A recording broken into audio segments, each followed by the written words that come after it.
next guest has been called one of the most controversial talk show hosts in the UK because of his outspoken manner and the outrageous behavior of his guests. Take a look. Let me tell you something, lady. When they told me about this show, I couldn't in my wildest dreams have thought that I would have anything to say to somebody who I consider to be uneducated, vile-mouthed, and at best, OK, a stain on this country. So I've had it. Why don't you get your racist backside off my stage and away from this building?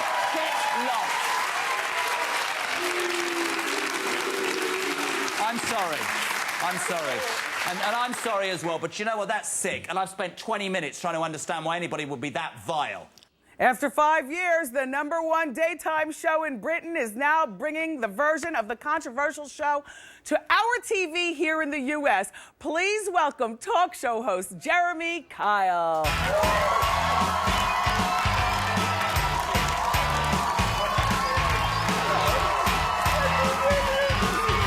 Hi, Jeremy. Lovely. How are you? Amazing. Better now. Thank you. How weird is this? Oh. I feel like you're my cousin or something. Hi, cuz. Yes. We're with the same company, and I love your show. Thank you so much. I can't wait till it gets here. Yeah, big challenge. Really, really excited. Been in the green room watching you, and this is a massive thing. My wife is in the audience this morning. I saw her. Hiya, Mrs. Kyle. Is her last name Kyle as well? Yeah. She's gorgeous. Carla, yeah, she's in there. Yeah, gorgeous. So I'm on best behaviour. Yes, well, welcome to America and welcome to New York. Thank you very much. Yeah.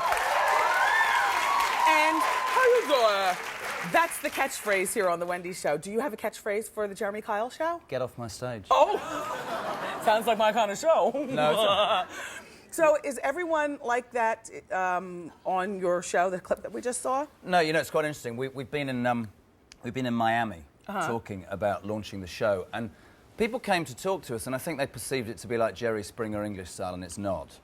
It is conflict, it is resolution, but we care about the resolution. So there's aftercare. But yes, some of it is, you know, some of it is very in your face, but at the same time, I get in amongst them. Is there wig pulling and chair throwing? There's no wigs. Oh. Wigs are...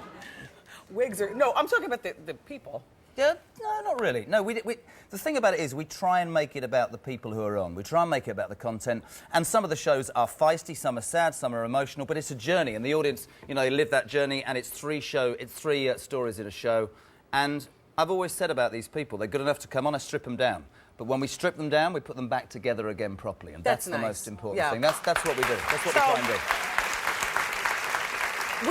We both say it like we mean it, and you know, over there in the UK, I understand they consider you highly offensive. Why is that? I don't think it'd be offensive, but the old traditional British stiff upper lip, you know, you're not supposed to say this. But actually, I think people buy honesty. I think with any talk show like this, like talk shows that are going to work, even if a member of the audience, somebody watching at home, would disagree for their life with what you say, if they think you, Wendy, or I are saying it and we mean it, we haven't been set up to say it, we're not saying it to get a reaction, they'll buy into it, they'll watch you. Yeah. And that's all we try and do, we try and be honest. Yeah. Say what I think. How old are you? I'm trying...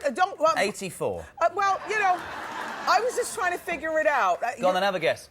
I can't. You know why? Because you've got the hair of a young man. You've got the face of an old man. No. Well, you've got the wisdom, it seems, of a more mature man. And I know you have 3 kids. You've been married to your lovely wife for how long did you say? 10 years this December. Is that right? 10 years. Cool. Yeah. Is that right? I'm getting into it. I know what I'm doing. Has your tough love ever gotten you in trouble with your guests? Well, I got hit by an envelope a few months ago, and I just dropped the results like that, and he went, and it took off like an arc. And it hit me right there. Yeah. 5.5 million people on YouTube. Lovely comments the next day. The first bloke went, shame it wasn't made out of steel because he wouldn't be on the show anymore. Wow. And an old lady wrote and went, poor old Jeremy, I was worried about him because his hair was sticking up, so I've sent him some... I've sent him some chocolates. Well, you know, all right, so Jeremy's show, everybody, is going to be, as you know, brand new on US TV beginning in the fall. It's going to be based out of New York. Absolutely. We're moving to New York, my wife and I. Well, We are. Bring the kids. Now, how old are your children? I have a 2-year-old boy. Destruction in pyjamas. He's ruining my life in my house, but that's another thing. A 5-year-old girl and a 7-year-old girl. I have a 21-year-old from my first marriage, but the 3 of them are coming, so we're bringing them to New York. Now, do the kids know that they're coming to New York, never to return? Because you know your show's going to be a huge hit. I love you. I'm going to give you the money later. Yeah. I mean, Do they know? At the moment, they think it's just a holiday. It was only just actually a couple of weeks ago that we decided, you know, 6 months is 6 months. And however, you know, much I want this and hope this will work, I want to live that dream as a family. And so we're going to come to New York and find a place to live and put the kids in a school and have fun and live it. Live the American dream. Yes, yes. I'm learning.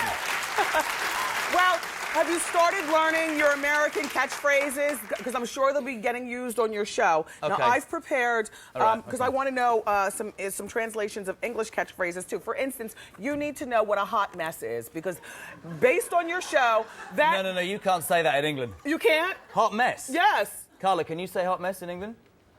All right, fair enough. Well, a hot mess means not just messy, a hot mess, a hot steaming mess. You'll hear that a lot, you know, like, Jeremy, I can't deal with it. He is a hot mess. Okay. Good, right, okay. And then another one you need to know is shut the front door. I use that I'm glad here. you said front. And shut the front door just means shut up. Close the front door, sit down, and listen. That'll be used. And also, jump off will be used on your show. A jump off is, like, if you, Carla, no disrespect, I'm just using this as an example, his wife. If you cheated on Carla with another girl, that would be your jump off. That would be your wife. Your jump off is the girl on the side. My wife always says, my wife always says that she knows I'm not very keen on dogs. She said, if you ever come home, you open the gates, there's the biggest dog you've ever seen. Jump off, you're gone. That's what she says. That's what she says. Give me one of your phrases. What we got here? Throw a wobbly. Now, what is that? Use it in context clues. Just have a fit, go mad, blah, blah, blah, you know? Just throw a wobbly. Lily-livered bloke. What is that? Oh, God, I can't get the right... I was thinking about this in makeup, but I can't find the right polite word on television. Lily-livered bloke would be just somebody who hasn't got a pair. Oh, gotcha. You know what I'm saying? We know that. Yeah? Well, you definitely have a pair, and we'll be looking out for you. Thank you. Ladies and gentlemen, Jeremy Kyle. The Jeremy Kyle Show comes to the U.S. in the fall. Thank you. Log on to wendyshow.com and find out how you can follow Jeremy on Twitter and Facebook.